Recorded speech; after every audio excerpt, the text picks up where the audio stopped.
tarde a todos. Eu tô gravando esse vídeo às 4h52, por isso boa tarde, mas enfim, espero que todos estejam muito bem. Pessoal, hoje eu vou falar sobre literatura, mais especificamente sobre modernismo e os movimentos modernos, em especial dando uma ênfase aos movimentos modernos internacionais, das vanguardas, as características do modernismo e o modernismo brasileiro e seus principais autores e escritores e suas características principais também. Bom, o modernismo é uma escola literária. Antes de estudarmos o modernismo, vamos pedir a Deus para que possamos ter um estudo abençoado, ter um estudo conduzido por Ele, um estudo fecundo, fértil, um estudo que possamos encontrá-lo através da arte, da cultura e contemplando a beleza que há no belo, a beleza que há na arte. E que Deus nos ajude a buscar o conhecimento, a crescer e a nunca desistirmos do estudo e da sabedoria, da busca da sabedoria. Né? Bom, antes de estudarmos o modernismo, é importante a gente lembrar que o modernismo ele vem num período que é anterior a que é inovador. E antes do modernismo há um movimento pré-moderno, que é um movimento conduzido por... E o movimento pré-moderno, ele nasce, ele existe justamente para anteceder o movimento modernista. Porque a gente tem que entender isso é uma característica muito, muito, muito elementar sobre o movimento moderno, o movimento modernista. Ele vai romper com toda a tradição anterior. Tudo o que ele vai trazer agora vai ser um rompimento completo com o pensamento anterior. Claro, não estou dizendo que o modernismo vai completamente mudar tudo, mas boa parte da nova arte que vai ser realizada será uma arte completamente nova, certo? Completamente moderna, olhando para o mundo atual. Então, olhando para todo o panorama, agora vamos começar a nossa análise sobre o modernismo. Primeira coisa, o modernismo ele é filho de seu tempo. Então, século XX ali, expansão industrial, primeiras guerras, então você tem a Primeira Guerra Mundial, você tem conflitos regionais nos países, e o modernismo ele vai olhar para tudo isso, vai olhar para essa sociedade rompida, digamos assim, essa sociedade, ao mesmo tempo que estratificada, é uma sociedade que busca se unificar em si mesma e vai encontrar meios de realizar isso, certo? Então, e vai ser a grande característica do movimento moderno é que ele vai mudar todo o cenário, todo o orbe político, social, econômico, cultural principalmente, que regia a sociedade, né? Que imperava na sociedade. E ele vai olhar muito para as desigualdades, para os problemas sociais, para os aspectos mais próprios da própria sociedade, certo? Então ele se assemelha muito ali a um movimento realista, mas muito modernizado, muito atualizado. Bom, então é um período de constantes mudanças, constantes transformações na sociedade como a gente a conhece, né? Para chegar no que nós vemos hoje, nessa sociedade pluralizada, nessa sociedade de desigualdades e nessa civilização em constante transformação. E o modernismo ele moldou a nossa sociedade, ele moldou o nosso tempo, digamos assim. Enfim, para compreender o modernismo, nós primeiro precisamos compreender o movimento anterior que levou ao modernismo. Perceba, o modernismo ele foi intensamente influenciado por um movimento chamado de vanguardas europeias. As vanguardas europeias, eu vou literalmente ler a definição, né? É um termo que vem do francês, avant-garde, significa guarda avançada, né? No exército, as guardas avançadas são o nome das tropas que vão na linha de frente. Uma tropa na linha de frente, qual que é o objetivo dela? Romper as barreiras inimigas, para que as linhas de trás venham e ocupem os espaços estratégicos. Essa é a ideia das vanguardas europeias. Movimentos de vanguarda, movimentos de linha de frente, que vão se mover a fim de quebrar as barreiras, romper, transgredir os muros intelectuais, literários, poéticos, a fim de que outros movimentos posteriores possam então se fundir e se edificar na base criada por essas vanguardas. Então perceba, de novo, era um cenário de intensa turbulência política. Filhos de sua era, né? Filhos da Primeira Guerra, filhos dos conflitos regionais, guerras civis, tensões econômicas, né? A gente tem a ideia da Grande Depressão, pouco depois, mas também muito firme, muito forte. E a grande ideia era olhar para a arte que existia e duvidar disso, e questionar isso, e criar uma nova arte, criar um novo tipo de expressão, um novo tipo de cultura, de gosto, de estética. É uma estética mais transgressora, uma estética ousada e uma estética que beira o incompreensível, que beira o abstracionismo, digamos assim, certo? Então, é uma arte que rompe com todos os estilos estéticos vigentes que existiam anteriormente e que cria agora uma arte que vai, digamos que, nortear toda a prática artística futura. Então, traz uma inovação, traz uma nova forma de fazer arte, de viver a arte até. Existem várias vanguardas, mas as principais são o fauvismo, o cubismo, o futurismo, o expressionismo, o dadaísmo e o surrealismo. Bom, a primeira ideia do fauvismo, ela vem de uma origem francesa e ela tinha como principal característica, a principal característica desse estilo artístico vem da ausência de misturas para dar volume, relevo e perspectiva. Então a ideia do fauvismo é uma ideia de...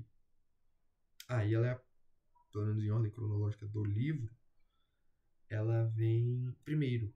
Então é uma arte, é a vanguarda das vanguardas, digamos assim, certo? É uma arte que ela vai dar ênfase, enfatizar o volume, a cor, a perspectiva, a visão, sabe? Existem vários artistas, Henri Matisse, Paul Cézanne, Georges Bach, boa parte deles franceses, né? Que se destacaram no fauvismo. Bom, o cubismo é o próximo movimento artístico, ele vem em ordem cronológica 2 anos depois do fauvismo, então foi em 1907, muito no início do século XX, e o cubismo ele surge de novo na França e propõe romper com os modelos estéticos anteriores e desconstrói a perfeição formal, valoriza ali o imaginário. A grande ideia do cubismo é justamente a ideia da geometria. O ser humano multifacetado, um ser humano formado por formas geométricas, um ser humano que ao mesmo tempo é muito simples, muito complexo em suas formas. Um ser humano que pode ser antiquado e quadrado, mas um ser humano que pode ser novo e transgressor e triangular, entendeu? Um ser humano sem. Um ser humano até de certa forma circular, sem um fim, sem uma borda para o conter. Então, é uma arte que se apoia nisso, nessa visão mais metafórica da arte em si e da própria geometria artística, né? Os principais nomes, com certeza, Pablo Picasso é o principal nome desse novo estilo. Tem-se também George Bach, que também se destacou no fauvismo. Então, veja, os artistas não necessariamente, vou ser somente cubista. Não. Um artista pode ser vários estilos de arte diferentes. Ele pode se basear em vários estilos de arte diferentes. Então, João Gris, Fernando Legger, Diego Rivera e muitos outros se destacaram nessa produção artística. Bom, o futurismo é um movimento também de 2 anos depois, e ele surge agora na Itália, certo? Mas veja, a Europa é o centro de toda a criação artística. A Europa consiste como o grande pensamento artístico do mundo ocidental, e ela vai influenciar todo o pensamento artístico do mundo como um todo, né? E o futurismo, o que ele vai fazer? Ele vai olhar para a tecnologia e vai idealizá-la. Ele vai valorizar a tecnologia, romper com o passado, olhar para esse mundo móvel, para esse mundo transformador que vem nascendo, esse mundo de intensa disputa, intensa competitividade, industrialização, globalização, esse mundo rápido, transitório, e vai valorizar isso, e vai acentuar isso.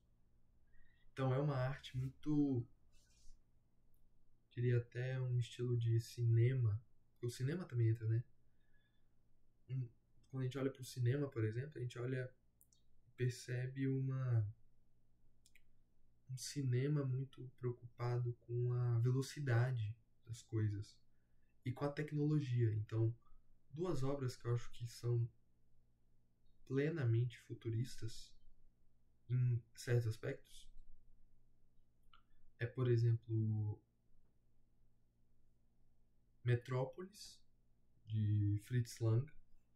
É um autor alemão, cineasta alemão. Por que Metrópolis seria futurista?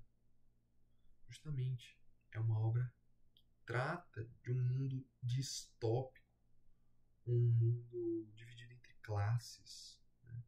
Um mundo com a classe subalterna que vive no subterrâneo, outro mundo ali com a classe superior que vive na superfície, no mundo visível, e as classes se contrapondo num mundo intensamente industrializado, com uma classe superando a outra e vencendo, e com a tecnologia imperando em toda a sociedade. Enfim, Metrópolis entra como um mundo futurista que idealiza o futuro, que joga o futuro lá na frente. Parece meio redundante, mas na época o futuro era muito presente ainda. O futuro era 1, 2, 3 anos. Metrópolis joga o futuro para 2025. A gente está falando de um filme de 1927. Então ele joga o futuro lá na frente, olha para o futuro e fala, e deseja o futuro e quer o futuro para si, né? Não, obviamente, os aspectos ruins do futuro, mas aspectos bons do futuro. Idealiza alguns aspectos do futuro, apesar de fazer uma grande crítica à sociedade, certo? E outra obra, essa bem mais recente, chamada, eu já comentei com o pessoal lá na sala, alguns já devem conhecê-la, mas é uma obra que eu particularmente aprecio muito, muito, muito.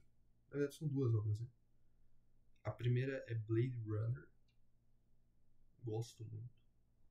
E a segunda é Matrix, né? Matrix. Eu sou muito fã de ambas as obras. Blade Runner, quando você vê os takes, inclusive eu convido vocês a assistirem alguns takes, ouvirem a trilha sonora do Vangelis, ganhou o Oscar por Chariots of Fire. Ouçam, né, vejam esse filme, que vocês vão ter uma plena visão do futuro. É um filme do Ridley Scott, um autor britânico, e ele fez essa obra justamente pensando no futuro. É do Philip K. Dick, e ele olha para o futuro. Ele olha para um futuro distópico também, de novo, um futuro 2000, acho que é 2020 e poucos também. E é um futuro totalmente distópico, robótico, as máquinas contra os homens, os replicantes, né, que é o nome dado às máquinas. Saiu uma versão recente do Blade Runner 2049 com Ryan Gosling, filme do Denis Villeneuve, bem legal. Mas enfim, tem muita na literatura também, com Isaac Asimov, o próprio Philip K. Dick, Frank Herbert, que escreveu Duna. Então, pessoal, o que não falta é movimento futurista na arte. Ficção científica. Star Wars, por exemplo. Planeta dos Macacos. É um filme do Charlton Heston, se eu não me engano. Um ator americano. É um filme interessantíssimo para vocês verem também, assistirem. Que traz uma noção bem distópica do futuro. O futuro dominado por macacos, literalmente um planeta dominado por macacos, que joga o nosso futuro lá pra frente, lá pra 2000 e poucos. A própria, talvez a obra mais conhecida, né? 2001, Odisseia no Espaço, do Kubrick. Então, enfim, queridos, percebam que o movimento futurista ele influenciou muito a arte posterior. Essa arte que procura compreender melhor, e principalmente no mundo que nós vivemos, compreender melhor o funcionamento da sociedade. Porque hoje nós vemos uma sociedade regida pela tecnologia, uma sociedade regida pela inteligência artificial, uma sociedade regida pelas redes sociais, uma sociedade regida pela rapidez, pelo dinamismo, pela efemeridade das relações. E é isso que o futurismo vai trazer. Com vários autores, você tem, por exemplo, Umberto Boccioni, Giacomo Balla, Luigi Russolo, Érico Prampolini, Nikolai Djugerov, Anita Malfatti, brasileira, né? Não é brasileira nessa lista. Enfim, você tem um manifesto futurista que foi feito por Filippo Tommaso Marinetti, que é considerado o marco inicial dessa vanguarda. Inclusive, tem uma questão sobre isso aqui no livro, eu considero interessante vocês derem uma lida, a questão número 3 do livro, da página 53 do livro. Se vocês lerem essa questão e compreenderem ela, vocês vão compreender mais ou menos todo o funcionamento do futurismo, tá? Enfim, expressionismo, 3 anos após, se eu não me engano, 3 anos? Não, 1 ano após, perdão, 1 ano após o movimento futurista surge o movimento expressionista. O movimento expressionista ele surge na Alemanha, ainda na Europa, nessa região, mas posso ser bem errado no que eu falar, só a Itália ali que não está no centro europeu, mas a França, a Alemanha, também ali a Suíça, que é o dadaísmo depois, todas elas são um centro europeu, de onde todas essas artes vão se expandir, vou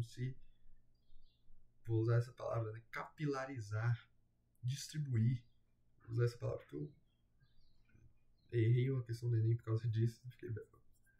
Mas basicamente a ideia do expressionismo é que ele surge na Alemanha E a característica do expressionismo, a característica marcante do expressionismo, é o contraste que se faz entre a cor, né, as cores, então entre os tons, os contrastes, os matizes, as matizes. Então, o azul é muito azul, o amarelo, então você pega um vermelho, um rosa, um laranja forte, uma coisa que expressa simbolismo, expressa força, expressa carga. Certo? E valoriza os sentimentos com uma grande carga psicológica. Né? Você propõe ali uma ruptura com a tradição anterior, que é uma tradição um pouco mais simplista, né? Uma tradição ali um pouco mais chiaro-escuro, né? Da arte mais medieválica, e você constrói uma arte mais baseada no quê? Na tinta grossa, na tinta no quadro de maneira quase que visceral. Então você tem vários nomes aí, Franz Marc, Vasily Kandinsky, Evan Munch, que fez aquela famosa obra, né, O Grito. Tem uma obra dele que eu acho interessantíssimo de vocês pesquisarem, acho que chama Ansiedade, se não estou enganado. Posso estar enganado. Mas é uma obra que vale muito a pena. Cândido Portinari, um dos grandes nomes da arte brasileira moderna. Anita Malfatti também, eu vejo de novo, né, como um artista não se cerceia em uma só vanguarda, mas ele expande. Oswaldo Boeldi, se não me engano, também é brasileiro. Vincent van Gogh, o maior nome talvez dessa vanguarda. O cara que mais utilizou talvez da arte como uma forma de expressar a sua psique, né? E vejam, pessoal, como os acontecimentos acompanham, né?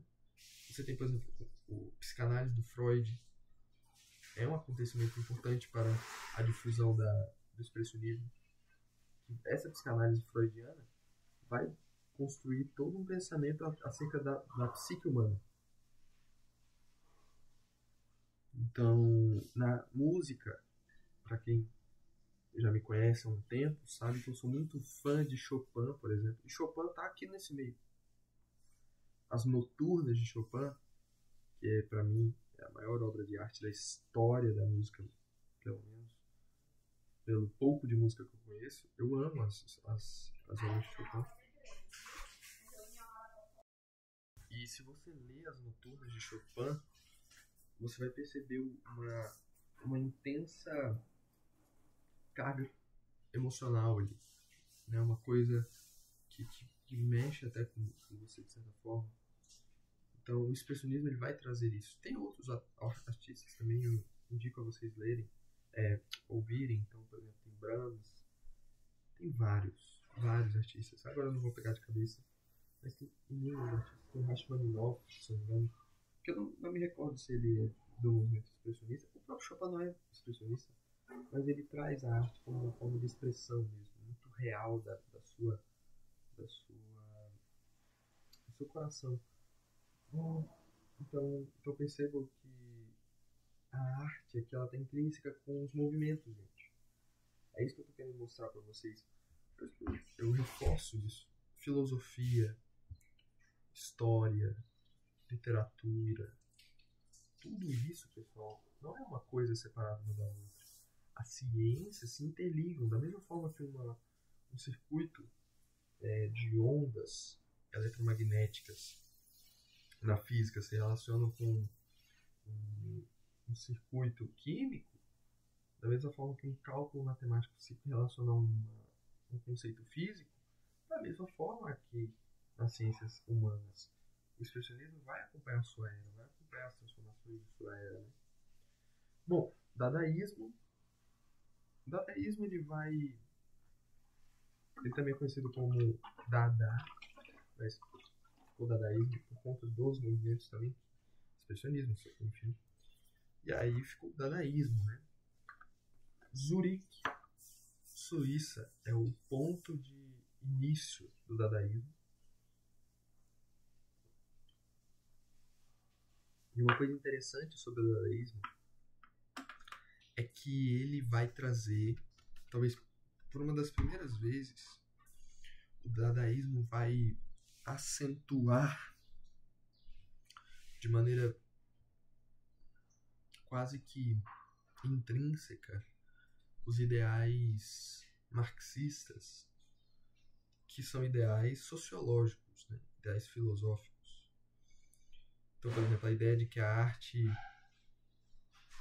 está nos olhos das classes, que a arte, na verdade, é um conceito de dominação, que a arte ela deve servir ao homem e o homem deve alterá-la, deve contribuir para que ela se altere, para que ela se transforme, né?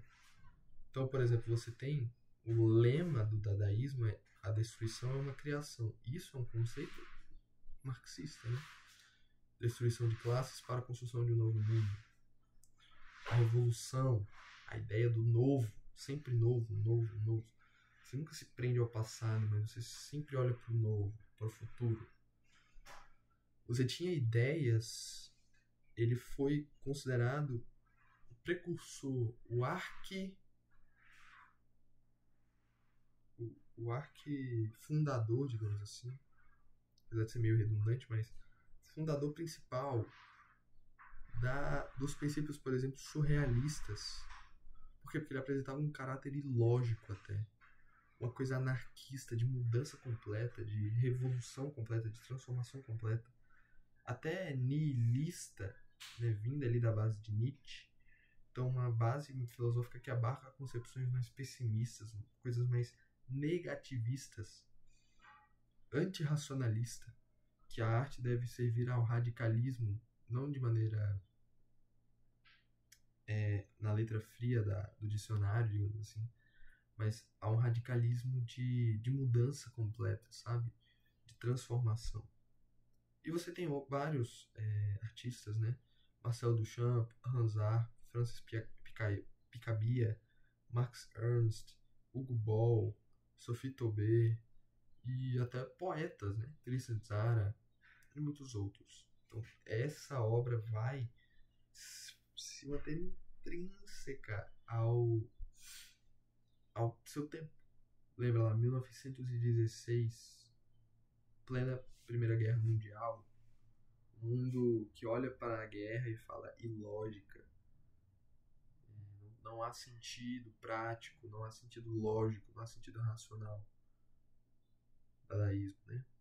E por último, o surrealismo. O surrealismo, ele foi um movimento artístico, por óbvio. E o dadaísmo surge na Suíça, né? Pensei que eu havia me esquecido de falar sobre. Mas o surrealismo ele se origina na França. Então veja que a França é o grande berço artístico do mundo contemporâneo. E representa uma forte oposição, uma forte mudança, uma forte alteração no esquema de arte, como nós conhecemos. É uma visão irracional e imaterial, que é importante. Ele vai acentuar um diálogo com a psique humana, com a liberdade de pensamento, com o onírico, com aquilo que não pode ser palpado, com aquilo que não pode ser praticado, mas aquilo que fica somente no campo das ideias. Uma ideia mais platônica, aquilo que se mantém na teoria, né? Então, o surrealismo ele fica aqui, na mente. Então, é uma arte muito, muito... Quando você olha para ela, você não consegue compreendê-la completamente. Você tem que fazer todo um exercício de pensamento e de construção de sentido, de metáfora, para conseguir compreender. É uma valorização de uma realidade paralela ao homem, de uma realidade que não é a nossa, e de uma valorização completa do inconsciente, daquilo que não se pode pensar direito, daquilo que não se é real, né? Os principais artistas foram, de novo, Mark Ernst, Juan Miró, René Magritte, belga, Salvador Dalí, Tarsila do Amaral, e muitos outros. E no campo do cinema, você tem o grande nome do surrealismo, é Luis Buñuel. É um artista, um cineasta espanhol, não, perdão, mexicano, se eu não estou enganado, que ele fez um curta-metragem chamado O Cão Andaluz, que é o grande marco do surrealismo no cinema, por exemplo. Então assistam, pessoal, se vocês quiserem. Um Cão Andaluz é do Luis Buñuel, é disponível no YouTube de graça. E é extremamente subversivo. Tem partes assim que você fica até desconfortável, porque é uma obra muito, muito, muito diferente do que a gente pensa. Pra você ter uma noção, ele e o Salvador Dalí fizeram esse curta, que é um curta-metragem, baseado em sonhos que eles tiveram. E eles foram construindo. Então, obras, por exemplo, como O Brilho Eterno de uma Mente Sem Lembranças, surrealista. Coisa que vai lá no campo das ideias, que vai dialogando, uma realidade que vai se desconstruindo e vai se construindo também relações. Tem outro filme que chama Amnésia, é do Spike Jonze também, que é uma coisa assim, Quero Ser John Malkovich, mesma coisa, uma coisa completamente que faz a sua mente fritar, digamos assim, de tanto você não conseguir compreender aquilo. Faz a sua mente entrar em uma ligação química absurda para você tentar compreender aquilo, você às vezes nem consegue direito.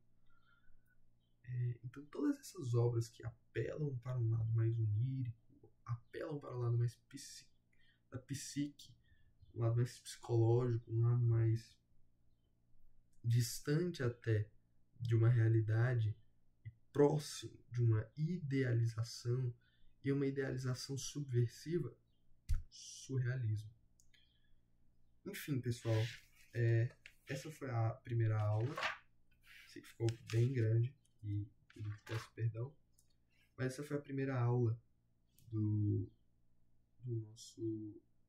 nosso tema, que é literatura. Espero que eu tenha ajudado de alguma forma, pelo menos, vocês nos seus estudos, e que vocês possam, né, se bem desempenhar, trabalhar, estudar, conseguir alcançar os seus sonhos. Estudem bastante, que vai dar tudo certo, e vocês têm muita capacidade de alcançarem seus objetivos. Deus os abençoe. Até mais.